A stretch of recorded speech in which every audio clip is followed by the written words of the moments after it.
Bonjour.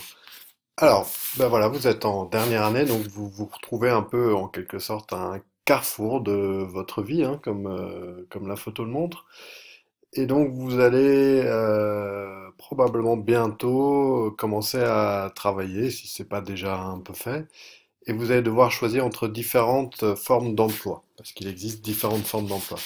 C'est ce que je me propose d'explorer avec vous dans cette capsule vidéo. Donc nous verrons tout d'abord donc les différentes formes d'emploi évidemment.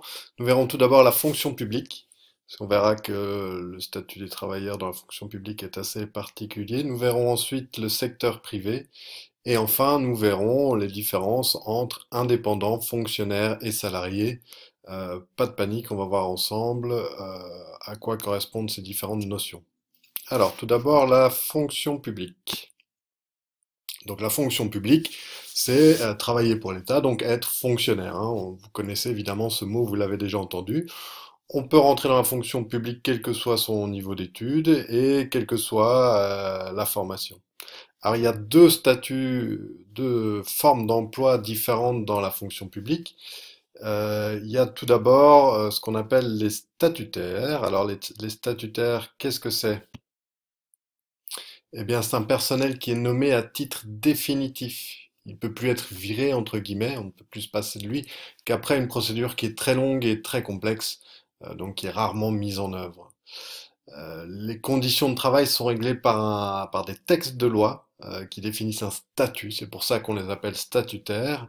Mais donc, ça veut dire aussi que quand on est embauché dans la fonction publique en tant que statutaire, on ne peut pas négocier ces conditions de travail, elles sont les mêmes pour tout le monde puisqu'elles sont réglées par la loi.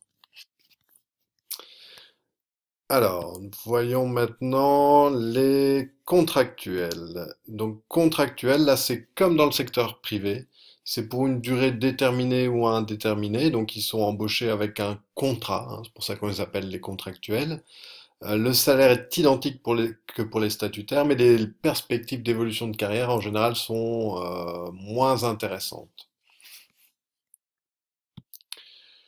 Ok, donc voici pour la fonction publique. On va maintenant passer au secteur privé. Alors, le secteur privé, bah, c'est travailler pour un patron ou être son propre patron. Donc, tout d'abord, travailler pour un patron, ça veut dire qu'on est travailleur salarié. Et être son patron, ça veut dire, on appelle ça être un indépendant. Alors, on va d'abord envisager le cas du travailleur salarié. Donc, le travailleur salarié, quand on est travailleur salarié, la relation de travail est organisée par un contrat de travail qui est régi par le droit social. Donc il y a tout un tas de règles qu'on doit respecter quand on fait un contrat de travail, et c'est compris dans le droit social. Le contrat de travail est un contrat par lequel un travailleur s'engage à fournir un travail contre rémunération sous l'autorité de l'employeur. C'est la définition du contrat de travail. Il a différentes caractéristiques. D'abord, il faut qu'il existe un contrat, hein, pour qu'il y ait contrat de travail, logique. Il faut que dans le contrat, le travail à effectuer soit déterminé relativement précisément. Il faut que la rémunération soit déterminée. Et enfin, il faut qu'il y ait un lien d'autorité. Alors, pour ce qui est du travailleur indépendant, parce que voilà, je suis passé ici au travailleur indépendant, la relation de travail est organisée par un contrat d'entreprise qui est régi par le droit civil ou commercial. Quand on est indépendant, ça veut dire qu'on est chef d'entreprise, donc on a un contrat d'entreprise et lui, il n'est pas régi par le droit social, il est régi par le droit civil et ou le droit commercial. Donc le contrat d'entreprise, c'est le contrat par lequel une partie, l'entrepreneur, s'engage vis-à-vis d'une autre partie, le maître d'ouvrage, à effectuer un travail déterminé pour un prix déterminé. Contrat que l'indépendant passe avec son client. Donc, il n'y a pas de lien de subordination. C'est une des différences essentielles avec le contrat de travail, c'est qu'il n'y a pas de lien de subordination. Quand vous embauchez un indépendant, quand vous demandez à un indépendant de faire un travail pour vous, vous ne devenez pas son patron. C'est lui qui est son propre patron et qui s'engage à faire un travail bien déterminé. Alors attention, actuellement, on demande souvent, enfin ça arrive de plus en plus, à des travailleurs d'opter pour le statut d'indépendant, parce qu'il y a moins de protection. Quand on est indépendant, on est moins protégé, comme on le verra un peu plus loin. Alors qu'en fait, ils sont dans un lien de subordination. On appelle ça les faux indépendants.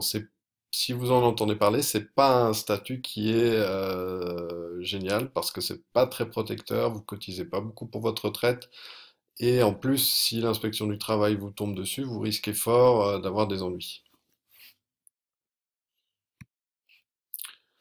Donc voilà pour le secteur privé. Maintenant, on va voir un petit peu au niveau des conditions de travail, quelles sont les principales différences entre indépendants, fonctionnaires et salariés.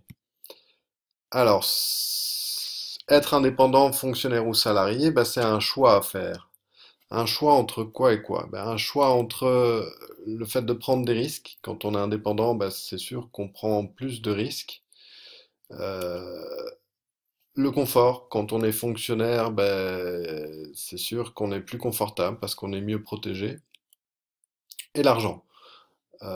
Parce que quand on est indépendant et que ça fonctionne bien, ben, on peut faire de l'argent. Si ça fonctionne pas bien, évidemment, on fait pas beaucoup d'argent, mais si ça fonctionne bien, on fera bien plus d'argent qu'un fonctionnaire ou qu'un salarié. Et quand on est un salarié à niveau égal de formation qu'un fonctionnaire, en général, le salarié gagne plus d'argent. Donc voilà, et c'est vraiment un choix à faire, un arbitrage à faire. Donc on va étudier ces statuts sous différents angles, l'angle des pensions, l'angle de la sécurité des cotisations sociales, les congés de maternité, les maladies ou les accidents et le chômage et les congés payés. Évidemment, il y a d'autres choses, hein, mais ici j'essaye un petit peu de simplifier.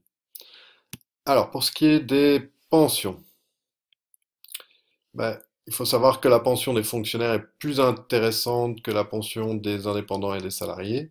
Voilà, ça c'est la chose essentielle à savoir. Fonctionnaire, on a une meilleure pension que quand on est indépendant ou salarié. Alors, pour ce qui est des cotisations sociales, ben là, c'est pas la même façon de fonctionner. Quand on est indépendant, eh bien, l'indépendant, il paye lui-même ses cotisations sociales, c'est-à-dire qu'il doit les mettre de côté chaque mois, et ses cotisations sociales sont de 21%. Quand on est salarié ou fonctionnaire, eh bien là, l'employeur verse automatiquement les cotisations personnelles, environ 13%. Il y a des petites différences, mais on va dire que c'est 13%.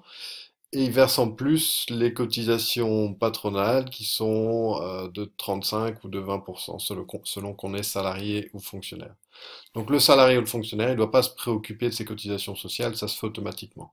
Tandis que l'indépendant, ben, il doit s'en préoccuper, c'est une certaine gestion administrative. Alors, concernant les congés de maternité, on va voir quelle est la différence aussi. Alors, tout d'abord, pour l'indépendant, lui, il a droit à 13 semaines de congé de maternité. Pendant le congé de maternité, il doit plus payer de cotisations sociales quand même. Il touche 450 euros par semaine, c'est forfaitaire. Quoi qu'il touche normalement, c'est 450 euros par semaine. Bon, ce qui fait quand même ce qui peut faire une grosse baisse de revenus. Et il a droit à 105 titres services gratuits, ce qui fait une valeur de 945 euros. Alors le salarié, lui, le salarié, il a 15 semaines, c'est déjà plus que l'indépendant. Il a 82% du salaire le premier mois et 75% d'un salaire plafonné, c'est-à-dire que même si vous gagnez beaucoup, ça va rester à un certain plafond après le premier mois. Donc il y a aussi une perte d'argent. Le fonctionnaire, lui, il a droit à 15 semaines et il touche 100% du salaire. Donc on voit ici par exemple que fonctionnaire, c'est un statut qui est plus protégé, même si ça gagne moins d'argent. Alors, nous allons voir maintenant pour ce qui est des maladies ou des accidents. Alors, on va distinguer indépendant et fonctionnaire et salarié parce que pour fonctionnaire et salarié, c'est sensiblement la même chose. L'indépendant, lui, il n'y a pas d'assurance pour l'indépendant. Donc, quand il est malade ou quand il a un accident, ben, il n'a pas de revenus, sauf s'il a souscrit à une assurance privée, mais c'est bien des assurances privées. Il a une indemnité journalière quand même de 30 à 50 euros à partir du deuxième mois, mais bon, c'est pas énorme. Alors pour les salariés et les fonctionnaires, eux, ils ont un revenu garanti pendant un mois, donc un mois de salaire normal, et après le premier mois, la mutuelle verse une indemnité de plus ou moins 60% du salaire.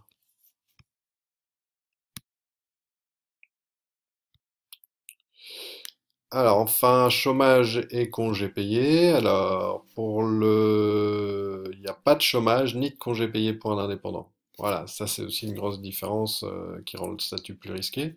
C'est que quand vous êtes indépendant, vous avez tout intérêt à mettre de l'argent de côté pour partir en vacances ou si jamais il y a moins de travail.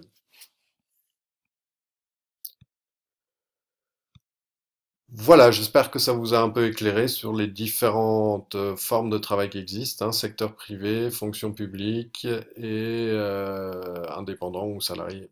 Voilà, merci, au revoir.